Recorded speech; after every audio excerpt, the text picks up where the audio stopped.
So yeast fermentation, the two main byproducts of yeast fermentation are carbon dioxide, which is going to make our dough rise, and alcohol, which is going to add flavor. Now, my baker's yeast, that is a single-celled fungus. It likes warmth, it likes moisture, and it likes food. Now, that food is going to be in form of flour and the starches in that flour. The enzyme amylase converts those starches to sugar to produce that carbon dioxide, which is going to make your bread rise. Now, speaking of flour, we are going to weigh that next, and you want to be using a strong white bread flour. As that word strong, that is referring to the proteins in the flour. So, a nice high protein flour of about 14%, and you can find it on the back of the packet in the supermarkets.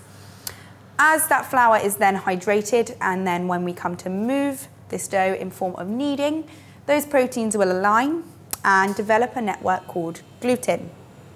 It gives your dough some strength, it gives your dough some structure, and it allows the carbon dioxide produced by the yeast to then get trapped in that network, so your dough will rise. So let's weigh the strong white bread flour. That is 375 grams.